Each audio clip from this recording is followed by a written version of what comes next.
बिस्तर पर बैठकर भोजन करने से क्या होता है जानिए। श्री कृष्ण ने अर्जुन को बताया इस बात का रहस्य। दोस्तों, जब श्री कृष्ण महाभारत के समय अर्जुन को गीता का उपदेश दे रहे थे, तब अर्जुन ने श्री कृष्ण से पूछा कि हे प्रभु, किस कारण से मनुष्य की अकाल मृत्यु होती है? कौन से मनुष्य को संतान सुख नहीं मिलता है और कुछ मनुष्यों की मृत्यु शिशु अवस्था में ही क्यों हो जाती है? इसके पीछे क्या कारण है? तब श्री कृष्ण अर्जुन को बताते हैं कि हे अर्जुन, तुमने उचित ही प्रश्न किए हैं। इन सभी प्रश्नों का उत्तर मनुष्यों की आदतों में छिपा होता है। मनुष्य जिस प्रकार का आचरण करता है, उसे उसी के अनुसार सुख और दुख भोगने पड़ते हैं। मनुष्य की अकाल मृत्यु होने के पीछे भी उसकी आदतें ही कारणीय हैं। तुम्हारे प्रश्नों का उत्तर बताने से पहले मैं तुम्हें एक अत्यंत महत्वपूर्ण कथा सुनाता हूँ। इस कथा में तुम्हारे सभी प्रश्नों के उत्तर मिल जाएंगे, इसलिए तुम इस कथा को ध्यान से सुनना। जो भी इस कथा का श्रवण करता है और इसका प्रचार करता है, मैं उसके सभी अपराध माफ करता हूँ। अर्जुन कहते हैं, हे प्रभु, आपके मुख से इस कथा को सुनने का सौभाग्य मुझे प्राप्त हो रहा है।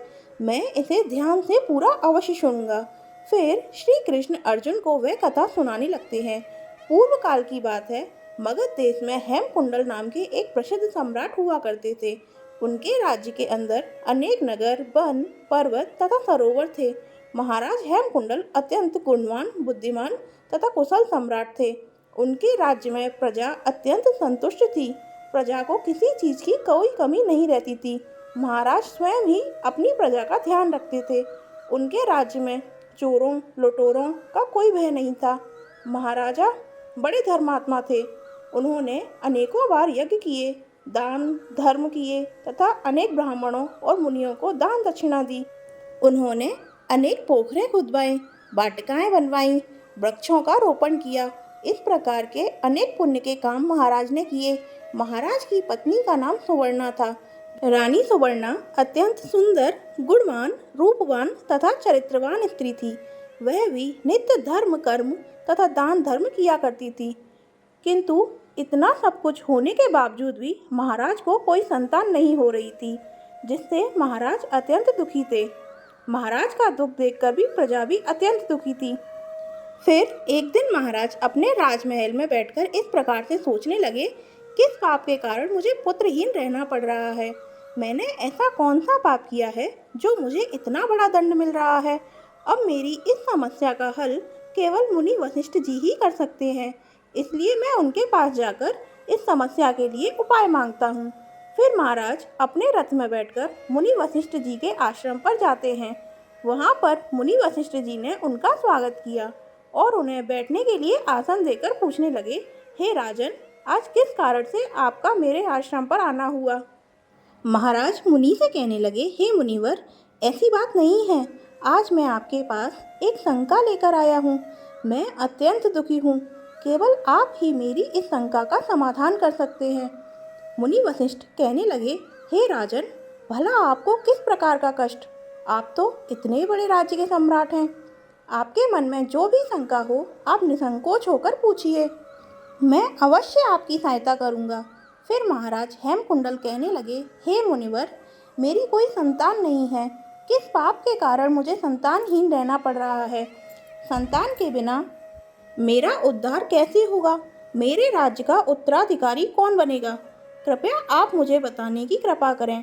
किस कारण से मैं संतानहीन बन गया हूँ और मुझे संतान प्राप्ति के लिए क्या उपाय करना चाहिए? फिर मुनि वशिष्ठ ठीक है कहकर अपनी योग शक्ति से महाराज के पूर्व जन्म को देखने लगते हैं और महाराज से कहते हैं, हे राजन, आपको संतान सुख न मिलने का कारण आपके द्वारा पिछले जन्म में किया हुआ पाप है। पिछले जन्म में आप एक शिकारी थे जो वन में रहकर शिकार करके अपना गुजारा चलाया करते थे। फिर एक दिन आप वन में शिकार के लिए निकले थे। उस स्थान पर एक गाय अपने बछड़े को दूध पिला रही थी, किंतु आपके द्वारा अनजाने में ही उस गाय को तीर लग गया और वह गाय घायल हो गई। उस गाय को घायल करने के कारण ही इस जन्म में आपको पुत्रहीन होने का श्राप मिला है। इस बात को सुनकर महाराज बहुत दुखी हुए और मुनि वशिष्ठ जी से प्रार्थना करने लगे, हे मुनिवर, इस पाप से मुझे कैसे मुक्ति मिलेगी? कृपया आप मुझे इस पाप से मुक्ति का उपाय बताइए। फिर मुनिवर कहते हैं, हे राजन, इस पाप से मुक्ति के लिए आप गायों की सेवा करें, इसी से आपको मुक्ति मिल जाएगी। फिर महाराज ने अपने राज्य में अनेक गौशाला बनवाई, ब्राह्मणों को गायों का दान दिया और अपने महल में नित्य गाय की सेवा करने लगे। महाराज और महारानी अपने महल में नित्य गाय की पूजा और प्रदक्षिणा करने लगे और नित्य गाय को भोजन कराने लगे। इस प्रकार से अनेक दिनों तक गाय की सेवा करने के कारण महाराज को एक पुत्र रत्न की प्राप्ति हुई, जिससे महाराज अत्यंत प्रसन्न हुए और उन्होंने उत्सव मनाया। महाराज उस बालक को बड़े लाड़ प्यार से पालने लगे, उसकी हर इच्छा और मनोकामना को पूर्ण करने लगे। किंतु कुछ ही दिनों के बाद महाराज के जीवन में दुख के बादल फिर से छा गए। जब महाराज का वह पुत्र 16 वर्ष का हुआ तो अचानक एक भयानक रोग के कारण उनके पुत्र की मृत्यु हो गई।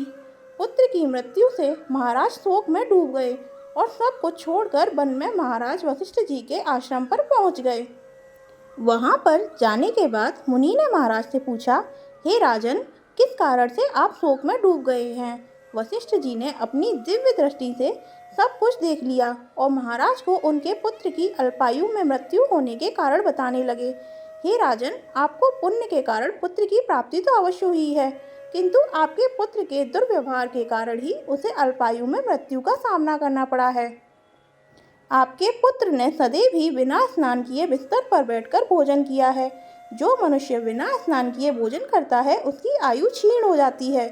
जो बिस्तर पर बैठकर भोजन करता है उसके शरीर में रोग आदि उत्पन्न होते हैं और वह भी अकाल मृत्यु को प्राप्त होता है। इस प्रकार के वचन सुनकर महाराज अत्यंत दुखी हुए और वहीं पर रहकर मुनि की सेवा करने लगे। फिर उन्होंने अपने भांजे को अपना राज्य का कार्यभार सौंप दिया और वन में ही बैठकर तपस्या करने लगे। श्री कृष्ण कहते हैं, हे अर्जुन, मनुष्य को हमेशा अपने 5 अंगों को साफ करके ही भोजन करना चाहिए, दोनों पैरों को तथा दोनों हाथों को, और अपने मुख को जल से अच्छी तरह से स्वच्छ करके ही भोजन करना उचित होता है। इससे मनुष्य के शरीर से रोग दूर रहते हैं और व्यक्ति दीर्घायु बनता है। श्री कृष्ण कहते हैं, भोजन शुरू करने से पूर्व उस भोजन के लिए भगवान को धन्यवाद देना चाहिए और संसार के समस्त प्राणियों को भोजन प्रदान करने की प्रार्थना करनी चाहिए। इस प्रकार से अन्य देवता को प्रणाम करके भोजन करने से मनुष्य को कोई पाप नहीं लगता है। श्री कृष्ण कहते हैं, जमीन पर बैठकर भोजन करना ही श्रेष्ठ होता है। बिस्तर पर बैठकर भोजन करने से मनुष्य के शरीर में रोग उत्पन्न होते हैं और उसकी आयु कम हो जाती है। शास्त्र कहते हैं कि दहलीज पर बैठकर भी भोजन नहीं करना चाहिए। श्री कृष्ण कहते हैं, 3 प्रकार का भोजन मनुष्य को नहीं करना चाहिए। जिस भोजन के ऊपर से कोई पैर रखकर चला गया हो अथवा कोई व्यक्ति भोजन को लांघ कर गया हो, ऐसे भोजन को कभी नहीं खाना चाहिए। ऐसा भोजन अशुद्ध हो जाता है। ऐसे भोजन को पशुओं को खिला देना चाहिए। दूसरों के द्वारा लांघा गया भोजन खाने से मनुष्य की आयु कम हो जाती है और उसके शरीर में भिन्न भिन्न प्रकार के रोग उत्पन्न हो जाते हैं। यदि भोजन में बाल निकल आता है तो ऐसा भोजन त्याग हो जाता है। यदि अन्न में बाल निकलता है तो उसे ईश्वर को भी कभी प्रसाद के रूप में नहीं चढ़ाना चाहिए और ना ही स्वयं खाना चाहिए। ऐसा भोजन प्रेतों को प्राप्त हो जाता है। श्री कृष्ण कहते हैं, दूसरों के लिए परोसा हुआ भोजन भी कभी नहीं खाना चाहिए। जो मनुष्य दूसरों का भोजन छीन के खाता है अथवा किसी को बिना दिए ही स्वयं उस अन्न का उपभोग करता है, उससे देवी अन्नपूर्णा रुष्ट हो जाती हैं। भोजन सभी में बांटकर खाना चाहिए। दूसरे के हिस्से का भोजन करने से मनुष्य के पुण्य कर्म नष्ट हो जाते हैं। श्री कृष्ण ने अर्जुन को मनुष्य के आचार, विचार तथा अच्छी और बुरी आदतों के संबंध में महत्वपूर्ण ज्ञान दिया है। वह अत्यंत महत्वपूर्ण है। उम्मीद है आपको यह जानकारी अच्छी लगी होगी। वीडियो को लाइक जरूर करें। ऐसी ही आध्यात्मिक जानकारी वाले वीडियो देखने के लिए चैनल को सब्सक्राइब करें और कमेंट में जय श्री कृष्ण अवश्य लिखें। आप सभी का धन्यवाद।